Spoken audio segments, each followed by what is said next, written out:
Hello, gorgeous people. How are you? You warriors. You, what you are.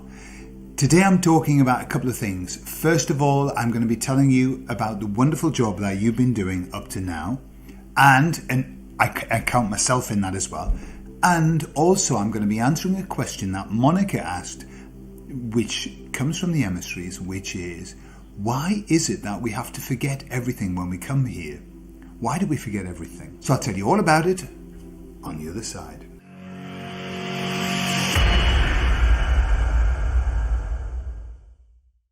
So for the last few days, probably a bit more than that, I've been getting these thoughts of like, we need to hear some good stuff about us. We really do.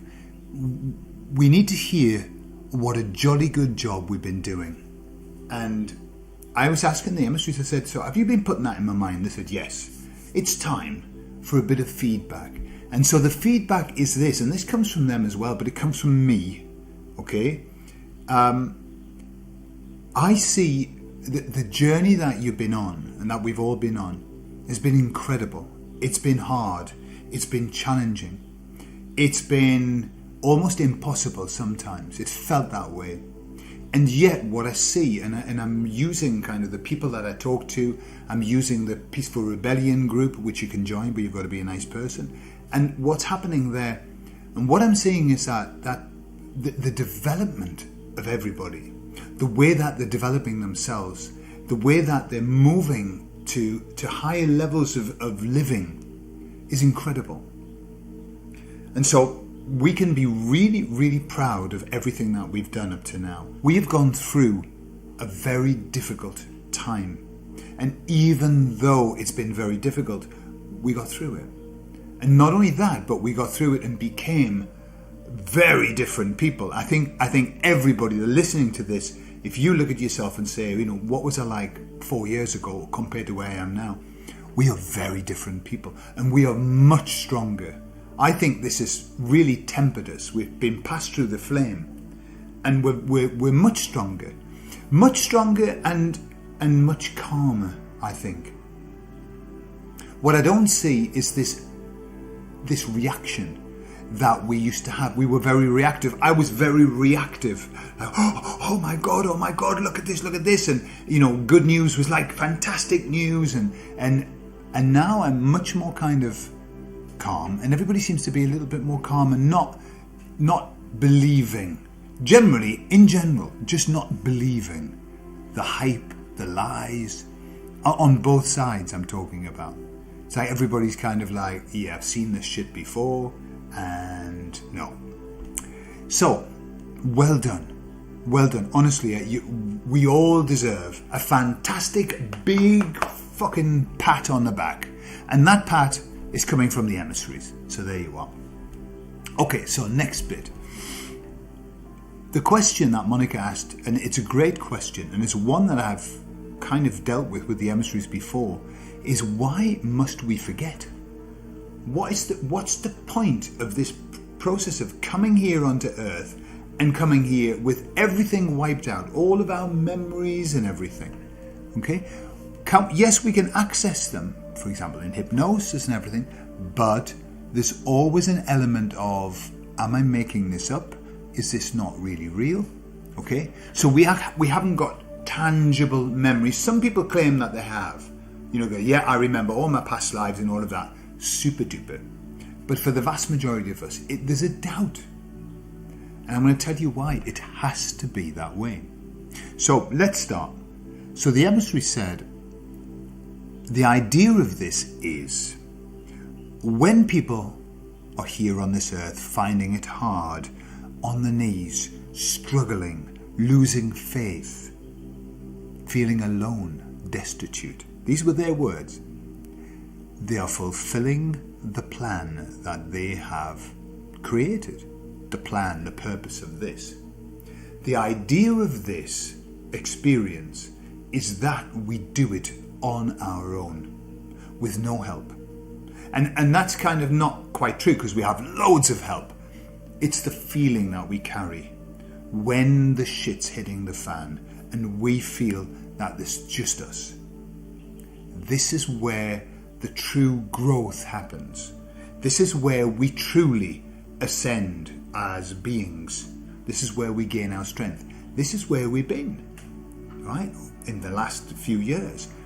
These moments of, oh my God, am I the only person in this? I'm alone. Right. So talking about that, do you know the story of when Jesus was about to die? All right. So he was on the cross. That's doubtful. Maybe it wasn't a cross. Maybe it was just a stake. But he was there. Okay. And just before he died, God, according to the story, God removed his spirit from him. Okay? And so that he could die a man, because that was the idea of him dying as a man for our sins, okay? If you believe that story. But the actual idea is beautiful. He removed his spirit. And in that moment, Jesus looked up and said, Father, why have you forsaken me? Right? Those words, those feelings that are there, are exactly what we have been experiencing all of our life. Like, please, why am I alone in this? Why am I alone? Okay. What God gave Jesus in those last moments is what we actually have our entire life at the beginning. At the beginning. We need to come here with no memory. You see, Jesus came according to the story, okay, we'll keep saying that, according to the story. I don't want to alienate people who don't believe in that, that's fine. But according to the story's a nice one. He came and he already had all of the memories. He could remember everything. He knew where he was from, he knew what was going on, he had all the information. Everything that we lose, he had. And then right at the end, he lost everything and was just left on his own. We do the opposite journey. We come into this life. Now, the emissaries were saying, I said, why do we come in with nothing? They said, we don't. Children, when they come in, often come in with residual memories. And over time, they fade. They also come in with residual skills and things of that nature. But they do fade because of this heavy energy that just wipes it out. For example, my son, Sebastian, when he was only just starting to talk, he started talking about God. And I said, do you believe in God? He said, yes, of course I do. And he was really quite clear. And I hadn't talked about God, other than just general conversations. So it was interesting that he had that strong belief. He still does. Okay, he never ever wavered in that. So children do bring that in, but then it's lost. And it has to be lost because we have to live this life as a real experience. As the emissaries were saying, if we come into this life and we can access all of the memories, and we know we've had past lives, and we know that we go to heaven after this, there would be no impact in this life. Nothing would impact us. So when the hard times came, we would be saying, yeah, but this is just, it's just like a little template that I'm in, and I'll be going back to God. No, I had something very similar in the previous life. We wouldn't get the benefit of it because it wouldn't be real. It would just be another slice off the loaf, as they say. So that's why we must come in with no memory. We must not be able to reference. I'll give you an example. The emissaries give me this example.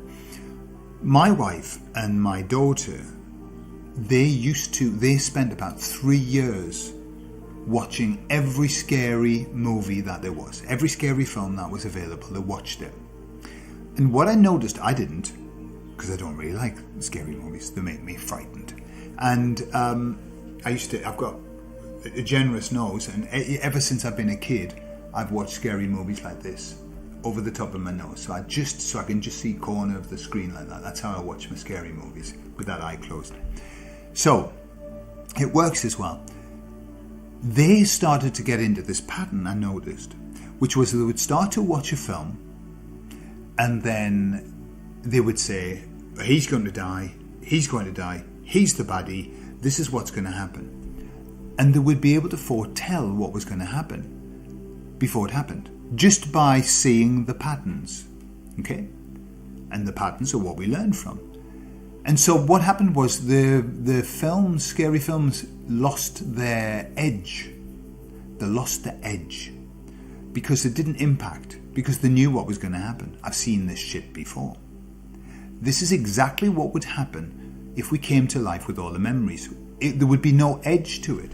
Life's got to be edgy, otherwise we're not going to learn anything. It's not going to change us. Yeah, when we normalize it and go, I know what's going to happen, there's no impact. If you go back through your life and think about the films that you're talking about, films you've seen that have truly impacted you. Yeah, I can think of maybe 3 films that when I watched them I thought, wow. Why? Because it was a brand new premise for me. One was Jacob's Ladder. And that was what impacted me was the idea of heaven, being taken to heaven, demons transforming into angels. And I still use that it's developed into much more than that. But that impacted me. Obviously, films like The Matrix, which was a brand new, that was just way out there, wasn't it? That impacted me. Another one called The Devil's Advocate, that impacted me because I saw the cycle that goes on of the devil trying his best to make it happen this time and failing. And so those are the films that impacted me. But when was the last time that you watched a film that truly impacted you? I can't really think. Why? Because we've seen the same shit over and over again. You can only put the hero's journey in so many ways, and then it's just the same old, same old. This is why. And this is why people who get older, as they get older, they become less reactive. As they get older, they become less angry. As they get older, they just chill out. Why? Because they keep seeing the same patterns and there's no point in being reactive. Just as we have over the last few years of going, oh my God, to like, okay, yeah, okay, whatever. That's the process of this life. That we get to the end of our life and we have, through these impactful moments, we have learned and we have developed into something more. If we came into life already knowing that, nothing would change. We wouldn't be impacted. And so that's why. And it's it makes absolute sense. And it wouldn't be fair. It would be pointless if we remembered. It would be pointless. We'll remember later on. Yeah? We'll remember later on. And sometimes what we've got to do is we've got to remember to forget. And we've also got to forget to remember. And that's what happens when we come here. Okay, so I love you all. And that's all I've got to say on that matter. Thank you very much, Monica, for the question. And I'll see you all later on this week. Bye-bye.